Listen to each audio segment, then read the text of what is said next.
Hi, I'm Michelle Renee with Well Connected TV and the Hollywood Elevator magazine here at the premiere of Kings of LA. And I'm here with the director, writer, and producer, Van Elder. Van, can you tell us the process of making this film? You made this film during the pandemic. Mm-hmm. What were some of the challenges that you faced during that time? Well, as you stated, we made the movie during the pandemic, and this was at the top of the pandemic. Once we finally, we opened up for a few months, okay, but this is pre-vaccination. This is when the world was still in disarray, so we didn't know from one day to the next if we were going to be able to finish the film because they were shutting down, at a moment's notice, okay? So thankfully, we were able to complete the film in 13 days before I think we had another shutdown. Had we shut down, who knows what would have happened. So that was the biggest challenge, but the pandemic also spurred and motivated me to get the movie done because I rewrote the script in 2019 with the, envisioning and making it at some point, but didn't know how I was going to get it done. Then the pandemic happened, and that motivated me because, there were really no promises. Everything was off the table at that point in terms of how we moved forward as a society. So, again, the pandemic served as a challenge, but as a motivator as well. Wonderful. Can you tell us about writing the film, your inspiration for this film? Okay. The original concept for the film started in 1992, on the day of the LA riots, actually. I turned 18, and I was kind of almost in the heart of all of the activities on the day of the riots. I wanted to go shopping, and I saw some of my favorite neighborhood stores burning down.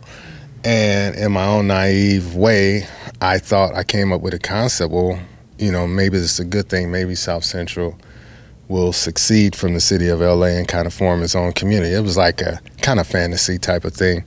Fast forward to 2010, when there were less programs on television with black talent and black creators behind the scenes.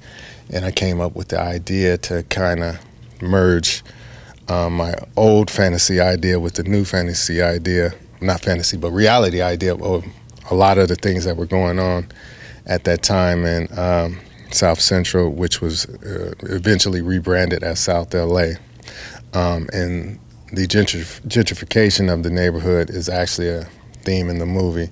So I kind of merged those two ideas and came up with this story that interweaves fiction and fantasy, fact and fantasy, together. And brings the city of South Central to life in this Cineverse. So, who was your favorite character? It depends. It changes every day. I love Bosco. I think that was a fan favorite after our first screening. A lot of the audience members really love Bosco. Next day it could be Mike. It depends on the mood I'm in, because the film has so many layers to it. It has comedy, drama, action, it's a thriller. So it really depends on my mood. But, there are very many characters in this film that I think will resonate with a lot of different people. What's next for you? We just completed our most recent production, a film called I Left My Heart in Colombia. We shot that in Medellin, Colombia a few months ago. We hope to release it before the year is out. And we are also in pre-production on the next film that will be shot outside of the country as well. Excellent. Thank you so much for your time. We enjoyed the movie. It was amazing. Great work. Thank you.